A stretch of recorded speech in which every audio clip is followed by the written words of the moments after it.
সারা পৃথিবী যুদ্ধমুখর পৃথিবী, সারা পৃথিবীতে ঈমান আর কুফরের যুদ্ধ মূলত শুরু হয়েছে, চলতেই থাকবে। শেষ পর্যন্ত মাহদীও আসবে, দাজ্জালও আসবে, কুফরের পরাজয় হবে, ঈমানের বিজয় হবে ইনশাআল্লাহ। হ্যাঁ, পাকিস্তান ভারত এটা দুই দেশের যুদ্ধ না, পাকিস্তান ঈমানের প্রতীক, ভারত বেঈমানের প্রতীক, এটা কুফরের প্রতীক। এজন্য ভারত পাকিস্তান যুদ্ধ না, ঈমান আর কুফরের যুদ্ধ। ইসরায়েল ফিলিস্তিন যুদ্ধ না, ঈমান আর কুফরের যুদ্ধ। এবং এই যুদ্ধে ইনশাআল্লাহ আজ কিংবা কাল মুমিন জিতবে ইনশাআল্লাহ। ওরা ওদের এই অপারেশনের নাম দিছে, এই হিন্দু বেঈমানরা, এই কসাই মোদি, ভারতের ওই বেঈমান, তার এই অপারেশনের নাম দিছে অপারেশন সিঁদুর। এটা হিন্দু ধর্মের একটা চিহ্ন, হিন্দু নারীর চিহ্ন, কপালে সিঁদুর দেয়। এই সিঁদুর, এই আক্রমণের নাম দিছে অপারেশন সিঁদুর। তার মানে কি? ধর্মকে টেনে আনছে তারাই, ধর্মীয় প্রতীক তাদের এটা। তারা বুঝাইতে চাইছে এটা ধর্মের যুদ্ধ, এটা তারা ধর্মকে পাশে টানলে হিন্দু জনগণকে উত্তেজিত করতে পারবে। কথা বুঝছেন না? এই জন্য এটারে আগায় আনছে, এটাকে আনছে। তো বাকি এটাই ইনশাআল্লাহ, এটাই সঠিক, এটাই সত্য। বিজয় ইমানদারের হবে ইনশাআল্লাহ। কাশ্মীরও বিজয় হবে, আরাকানও বিজয় হবে ইনশাআল্লাহ। দিল্লির লাল কেল্লাতেও একদিন কালেমার পতাকা উড়বে ইনশাআল্লাহ। যুদ্ধই হবে, জিহাদই হবে। হয় আমি করব, নয় আমার সন্তান করবে ইনশাআল্লাহ। আগামী জেনারেশন যুদ্ধ করবে ইনশাআল্লাহ। আল্লাহ তৌফিক দেন। মূলত আমরা সবাই বুঝতেছি প্রচণ্ড গরম, বাস্তবিক অর্থেই আজকে 2-3 দিন তাপ অনেক বেশি, যার কারণে আমি ব্যক্তিগতভাবে নিজেই চাইলাম মাগরিবের নামাজ পড়ে, এজন্য আর দেরি করলাম না, সাথে সাথেই বসলাম। আলহামদুলিল্লাহ মাসনুন তাসবিহগুলো মহব্বতের সাথে মনোযোগ দিয়ে আদায় করলাম। আমার দিল বলে যে সব সময় যদি কেউ নাও পারে, কিন্তু এই শুনলে এটার একটা মহব্বত লাগে। এই তাসবিহগুলো যেগুলো এতক্ষণ পড়া হয়েছে, ধরেন 18 থেকে 20 মিনিট সময় লাগে। এই 18-20 মিনিট সময় আমার শায়েখ আল্লামা মুফতি মুশতাকুন নবী সাহেব বলেন যে হাজারো লক্ষ কোটি বক্তার ওয়াজ বক্তৃতার চাইতে কোটি গুণ বেশি দামি, অনেক দাম। কেন? এগুলো সরাসরি রাসূলুল্লাহ সাল্লাল্লাহু আলাইহি ওয়াসাল্লামের জবানে উচ্চারিত দোয়া তাসবিহ। নবী সাল্লাল্লাহু আলাইহি ওয়াসাল্লাম এগুলো পড়ছেন, নবী সাল্লাল্লাহু আলাইহি ওয়াসাল্লাম এগুলো সকাল সন্ধ্যায় আমল করতেন। কোরআনুল কারীমের মধ্যে আছে আল্লাহ তাআলা বলছেন, ইয়া আইয়ুহাল্লাযীনা আমানু যকুরুল্লাহা যিকরান কাসীরা ওয়াসাব্বিহুহু বুকরাতান ওয়া আসীলা। হে ঈমানদারগণ, তোমরা বেশি বেশি আল্লাহ তাআলার জিকির করো এবং সকাল সন্ধ্যায়, এই বিশেষভাবে সকাল সন্ধ্যায়, বুকরাতান ওয়া আসীলা, সকাল সন্ধ্যায় বিশেষভাবে আল্লাহ তাআলার তাসবিহ পড়ো। তাহলে সকাল সন্ধ্যায় বিশেষভাবে তাসবিহ পড়া আল্লাহর আদেশ, আল্লাহর আদেশ। আল্লাহ তাআলা বলেন এই বেশি বেশি জিকির এবং সকাল সন্ধ্যার এই তাসবিহ পড়লে আল্লাহ বলেন আমি তোমাদেরকে নগদ 3টা পুরস্কার দেব। 1, হুয়াল্লাযী ইউসাল্লি আলাইকুম, আমি আল্লাহ সরাসরি আমার সেই বান্দাদের উপরে রহমত বর্ষণ করব। 2, ওয়া মালাইকাতুহু, আমার কোটি কোটি ফেরেশতা আমার সেই বান্দাদের জন্য আমি আল্লাহর নিকটে মাগফিরাতের দোয়া করতে থাকব, রহমতের দোয়া করব, ফেরেশতাদের দোয়া মিলবে। 3 নাম্বার, লিয়ুখরিজাকুম মিনাজ যুলুমাতি ইলান নূর, সমস্ত গুনাহের অন্ধকার থেকে আমি আল্লাহ তাআলা আলোর দিকে, ঈমানের আলো, তাকওয়ার আলো, আল্লাহর বন্দিগির যেই আলো, সেই আলোর দিকে টেনে নিয়ে আসব। তাহলে তিনটা পুরস্কার, আল্লাহ রহমত নাজিল করবেন, ফেরেশতারা রহমতের দোয়া করবে, আর আল্লাহ তাআলা গুনার অন্ধকার রাস্তা থেকে নূর আলোর দিকে, ইসলামের দিকে, ইমানের দিকে, তাকওয়ার দিকে নিয়ে আসবেন। ওয়াকানা বিল মুমিনিনা রাহিমা। আল্লাহ বলেন এই যে এতগুলো পুরস্কার দেব কেন? কারণ আমি আমার মুমিন বান্দার প্রতি বিশেষভাবে দয়াশীল। আমার ইমানদার বান্দার প্রতি আমি আল্লাহ তাআলা খুব দয়া করতে চাই, আলাদা দয়া করি। রাহিম বলা হয় পূর্ণাঙ্গ নিয়ামত রহমতকে, যার উপরে আল্লাহর দয়া পূর্ণ হয়, তো সেই ক্ষেত্রে রাহিম ব্যবহার হয়। আর রাহমান মানে হলো অনেক দোয়া, অনেক রহমত, অনেক, কিন্তু পূর্ণাঙ্গ পরিপূর্ণ রহমত, এটা রাহিম। এজন্য ইমানদারকে আল্লাহ তাআলা পরিপূর্ণ রহমত দান করে। এজন্য শুধু কেবল মুমিনের বেলায় রাহিম শব্দটি ব্যবহার, এমনিতে সবার জন্য রহমান ব্যবহার। মুসলমান, হিন্দু, বৌদ্ধ, ইহুদি, খ্রিস্টান, নাস্তিক, মুরতাদ, পশু পাখি, জন্তু জানোয়ার, কীট পতঙ্গ, আল্লাহর সমস্ত সৃষ্টি যেই রহমত পায় সেটা রহমান নাম থেকে পায়। আর শুধু মুমিন পায় আলাদা পূর্ণাঙ্গ রাহিম নাম থেকে। তাহলে রহমান নাম থেকেও পায়, আবার রাহিম নাম থেকেও পায়। এই জন্য আল্লাহ বলছেন ওয়াকানা বিল মুমিনিনা রাহিমা। হাতে মোবাইল নিয়ে নড়াচড়া করলে বয়ান শুনে কোনো লাভ হবে না। এই মোবাইল নাড়তে নাড়তে জীবন শেষ হয়ে যাবে। এক সময় মোবাইলের চার্জ শেষ হয়ে যাবে, আর একদিন জিন্দিগির চার্জও কি হয়ে যাবে, শেষ হয়ে যাবে। একদিন মোবাইলেরও এমবি নাই, হায়াতেরও কি নাই, এমবি নাই। এই জীবন। এই জন্য ভাইয়া এই মোবাইল নিয়ে খটর খটর না করলে ভালো, এটা নিয়ে কঠোর মটর না করলে ভালো। আমাদের আশিকও আসছে, মাশাআল্লাহ, আমাদের শ্রোতা আসছে সৌদি আরব থেকে, মাশাআল্লাহ, আল্লাহ ভালো রাখেন। তো বলতেছিলাম আল্লাহ তাআলা এই সকাল সন্ধ্যায় তাসবিহ পড়ার কথা মুমিনের জন্য বলেছেন।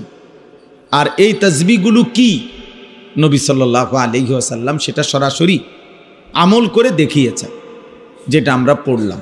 এগুলো হাদিসের কিতাবে বর্ণিত তাসবিহ। তাসবিহ এর দ্বারা আল্লাহ তাআলার এই হুকুম আদায় হয়। এজন্য প্রত্যেকের এটা শেখা উচিত। আমাদের এই মাদ্রাসায় কিছুদিন আগে হেফাজতে ইসলাম বাংলাদেশের যিনি মহাসচিব, সারা বাংলাদেশের মুরব্বী, লক্ষ লক্ষ উলামায়ে কেরামের অভিভাবক আল্লামা শায়েখ সাজিদুর রহমান দামাত বারাকাতুহুমুল আলিয়া, এই কয়েকদিন আগে একবার আসছেন। এই দিন না, তারও আগে, আরো 2-3 মাস আগে একদিন হজরত আমাদের এখানে রাত্রিবেলা ছিলেন। আইসা একদিন রাত্রে ছিলেন মাদ্রাসা, ফজরের নামাজের পরে মাদ্রাসায় ছাত্রদেরকে সামান্য কয়েকটা কথা বলছে। তো ওইখানেও বলছেন। আবার দারুল আরকাম মাদ্রাসায় কিছুদিন আগে আমি হুজুরের জবান থেকে শুনছি, হযরত আব্দুল্লাহ ইবনে আব্বাস রাদিয়াল্লাহু তাআলা আনহুমা, নবী সাল্লাল্লাহু আলাইহি ওয়াসাল্লামের একজন বিখ্যাত সাহাবী, উনি বর্ণনা করছেন আমাদের প্রিয় নবী সাল্লাল্লাহু আলাইহি ওয়াসাল্লাম দিবারাত্রি তিনি যেই মাসনুন দোয়া এবং তাসবিহগুলো পড়তেন, যখন যেই অবস্থায়, মনে করেন সকালবেলা ঘুম থেকে উঠে নবীজি যা পড়তেন, টয়লেট বাথরুমে ঢুকতে নবীজি যা পড়তেন, বাথরুম থেকে বের হয়ে নবীজি যা পড়তেন, অজুর শুরুতে, অজুর শেষে নবী সাল্লাল্লাহু আলাইহি সাল্লাম যা পড়তেন, খাওয়ার আগে, খাওয়ার পরে, ঘুমের আগে, ঘুমের পরে, এইভাবে সকালে সন্ধ্যায় উপরে উঠতে, নিচে নামতে, সমতল ভূমিতে হাঁটতে গিয়ে, এভাবে জীবনের সর্বক্ষেত্রে আল্লাহ নবী সাল্লাল্লাহু আলাইহি সাল্লামের ওনার জবান দিয়ে উচ্চারিত আলাদা দোয়া আছে, মাসনুন দোয়া, মাসনুন তাসবিহ, যেগুলো তিনি পড়তেন। হযরত আব্দুল্লাহ ইবনে আব্বাস রাদিয়াল্লাহু তাআলা আনহুমা বলেন, আমাদের হযরত বলছেন, আল্লামা শাইখ সাজিদুর রহমান, আমি হুজুরের জবান থেকে শুনছি যে আব্দুল্লাহ ইবনে আব্বাস বলেন, কোনো ব্যক্তি যদি নবী সাল্লাল্লাহু আলাইহি সাল্লামের এই মাসনুন দোয়া এবং তাসবিহগুলো নিয়ম মাফিক আদায় করে, যখন যেই অবস্থায় নবীজির যেই দোয়া ওইটা খেয়াল করে করে পড়ে, এবং সকাল সন্ধ্যায় দিবানিশি আল্লাহ নবী সাল্লাল্লাহু আলাইহি সাল্লাম যে তাসবিহগুলো পড়তেন, যেমন এখন পড়লাম মাগরিবের পরে, তো ফজরের পরে কি পড়তেন, জোহরের পরে কি পড়তেন, আসরের পরে কি পড়তেন, এগুলো জেনে জেনে শিখে শিখে এই দোয়া এবং এই তাসবিহগুলো যিনি নিয়মিত পড়বে, হযরত আব্দুল্লাহ ইবনে আব্বাসের মতো বিখ্যাত সাহাবী বলেন, নিশ্চিত ওই ব্যক্তি বেশি বেশি জিকিরকারী বান্দা এবং বান্দীদের অন্তর্ভুক্ত হয়ে যায়। জিকরান কাসীরা, এটা আদায় হবে। আল্লাহ যে বলছে বেশি বেশি আল্লাহর জিকির করো, এই বেশি বেশি জিকিরের হুকুম আদায় হয়ে যায়। ওয়াদ্দাকিরিন আল্লাহ কাসীরান ওয়াদ্দাকিরাত, আল্লাহ বলছে বেশি বেশি জিকিরকারী পুরুষ এবং নারী, আ'আদ্দাল্লাহু লাহুম মাগফিরা, এমন পুরুষ এবং নারীদের জন্য আল্লাহ তাআলা প্রস্তুত করেছেন, রেডি রাখছেন আল্লাহর মাগফিরাত, ক্ষমা, ও আজরান আযীমা, এবং সর্বশ্রেষ্ঠ বিনিময় জান্নাত। তাহলে বেশি বেশি জিকিরকারী পুরুষ এবং নারী, আল্লাহ তাআলা তার জন্য ক্ষমা রেডি করে রাখছেন, আল্লাহ তার জন্য জান্নাত রেডি করে রাখছে, রেডি করে রাখছে। এই জন্য আমারও চেষ্টা করা উচিত, আপনারও চেষ্টা করা উচিত, সকলের চেষ্টা করা উচিত বেশি থেকে বেশি কিভাবে আমি আল্লাহ তাআলার জিকিরকারী বান্দা হব, পুরুষ নারী সকলেই। আর এটার একটা সহজ মাধ্যম হলো নবীজির শেখানো দোয়াগুলো পড়া, নবীজির শেখানো তাসবিহগুলো পড়া, মাসনুন দোয়া, মাসনুন তাসবিহ পড়তে থাকা। এই জন্য চেষ্টা করলে সম্ভব। বাথরুমে ঢুকতে দোয়াটা নিয়মিত পড়েন, বের হয়ে দোয়াটা নিয়মিত পড়েন, খাবারের আগে পড়ে নিয়মিত দোয়া পড়েন। বলতে বলতে 10 দিন, 20 দিন, 50 দিন, একসময় শিখা হয়ে যাবে। বাচ্চারা যদি, এত ছোট্ট বাচ্চা যদি বড় বড় সূরা মুখস্থ করে ফেলে শুনতে শুনতে, আপনি পারবেন না কেন? স্কুলে পড়লে কি অপরাধ হইল নি?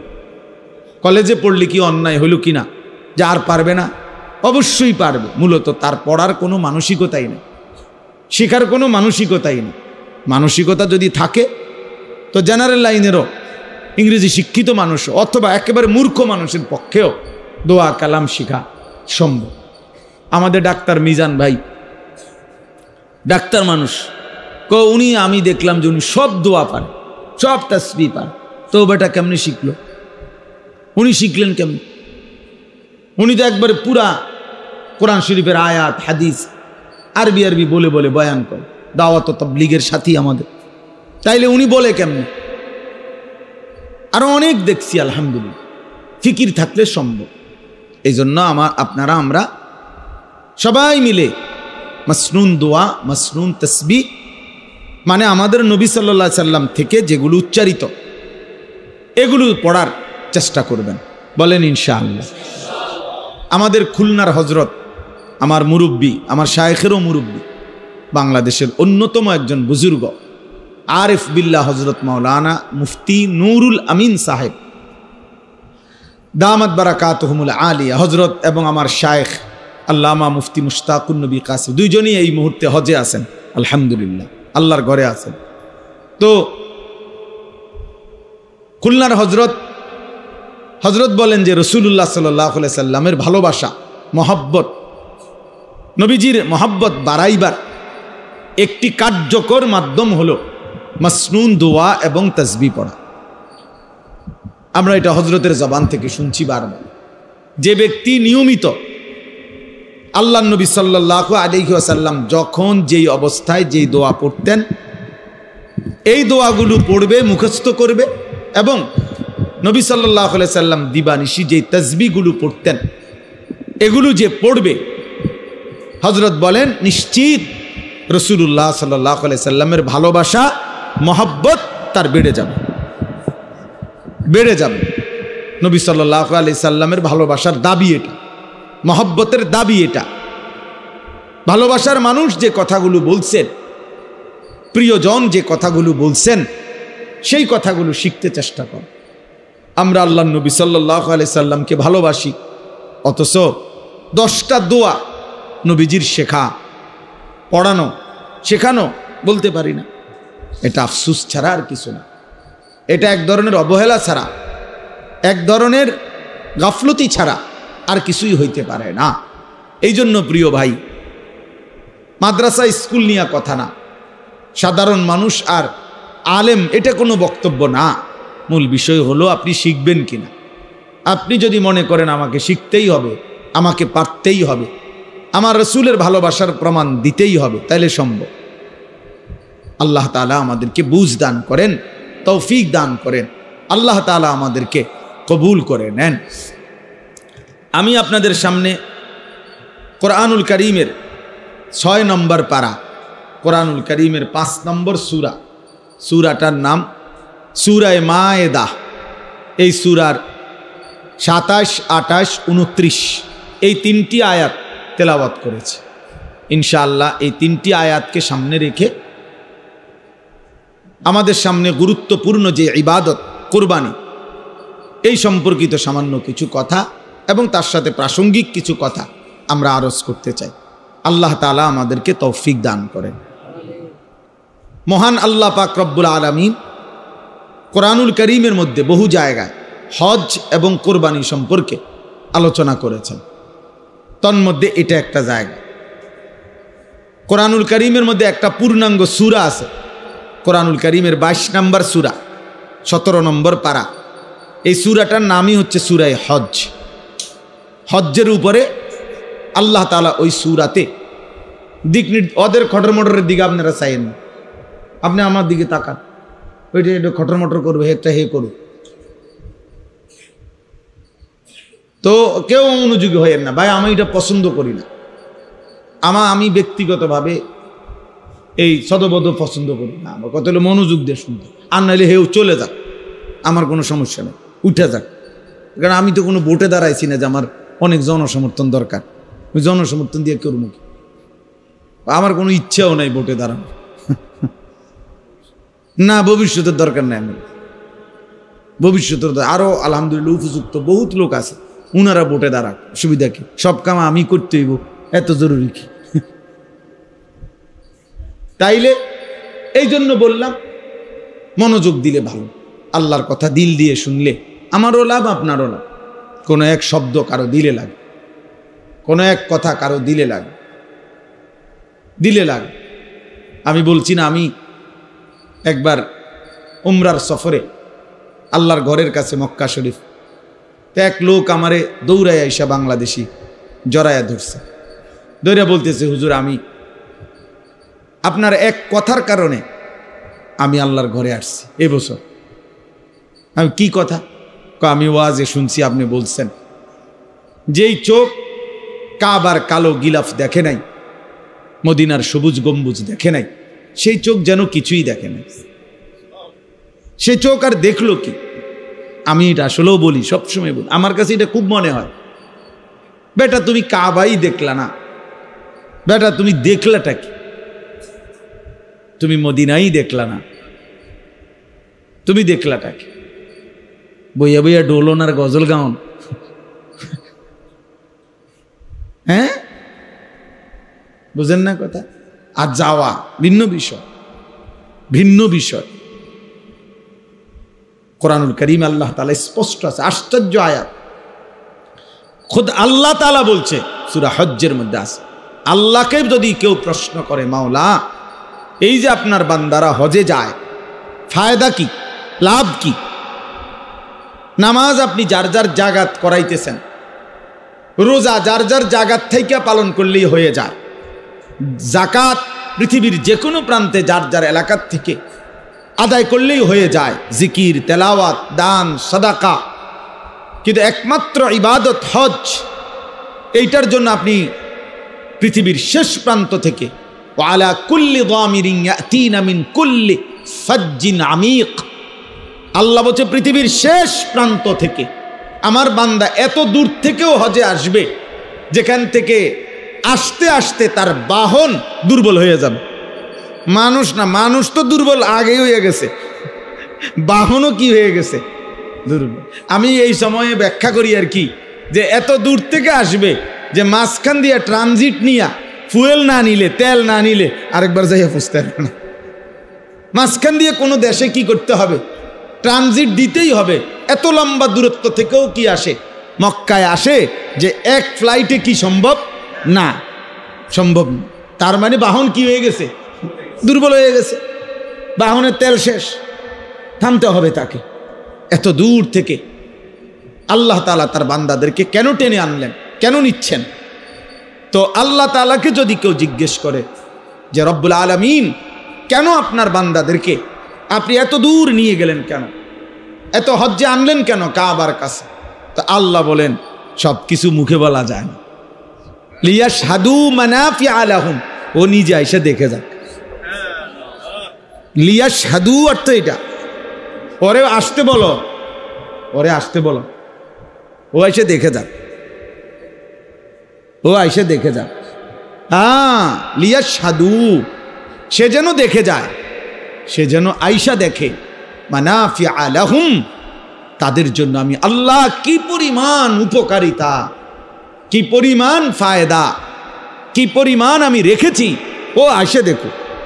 আসলে আমি বুঝাবো, আমার ঘরের চারদিকে ঘুরবে আর আমি তার কলিজাটাকে নূর দিয়ে চমকায় দেব, আলোকিত করে দেব। কাহা ये मेरी किस्मत के तवाफ तेरे घर का, मैं जागता हूँ या रब या ख्वाब देखता हूँ। कराची हजरत कुतुब आलम आरिफ बिल्ला हजरत मौलाना शाह हकीम मोहम्मद अख्तर रहमतुल्लाह अलैहि কথা বলতেন। তিনি যখন আল্লাহর ঘরের তাওয়াফ করতেন তখন তিনি এই কথা বলতেন আর কাঁদতেন, বলতেন কাহা ये मेरी किस्मत, হায় আমার এই সৌভাগ্য কেমনে হইল, হায় মাওলা আপনি আমার এই সৌভাগ্য কেমনে দিলেন যে তাওয়াফ তেরে ঘর কা, আমি আপনার ঘরের তাওয়াফ করছি। मैं जागता हूँ या रब या ख्वाब देखता हो, আয় মাওলা আমি বুঝতেছি না আমি কি জেগে আছি নাকি স্বপ্ন দেখছি।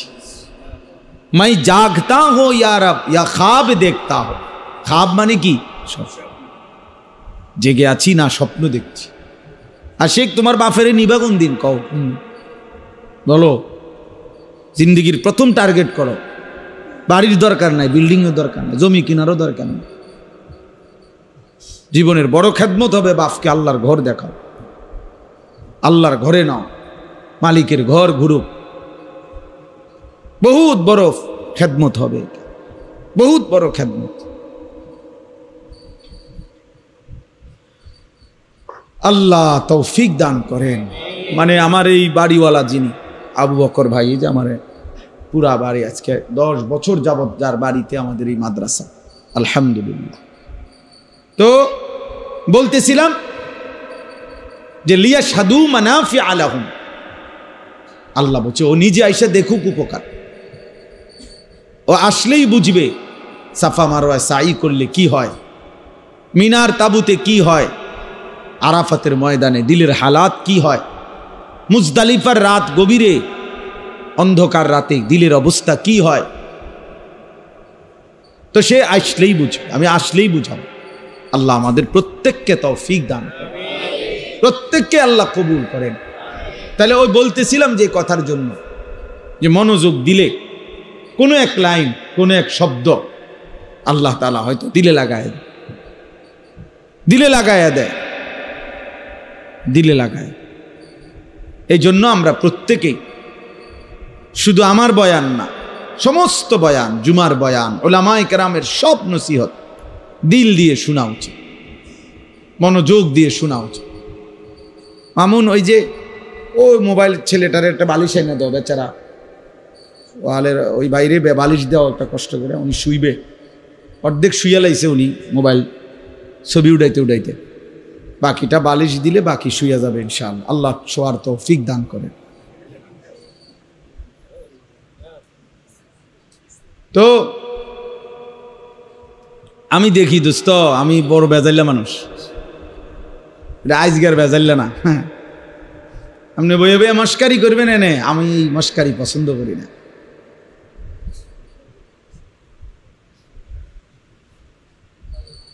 চলেন, তো এই জন্য বললাম মনোযোগ দিলে ভালো।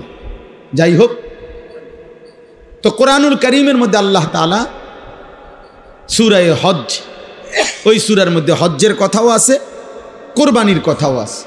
ওয়ায়াযকুরু ইসমাল্লাহি ফি আইয়ামিন মা'লুমাতিন আলা মা রাযাকাহুম মিন বাহিমাতিল আনআম ফাকুলু মিনহা ওয়া আত'ইমুল বাঈসাল ফাকির। আল্লাহ বলছে হজে আসলে কি হবে?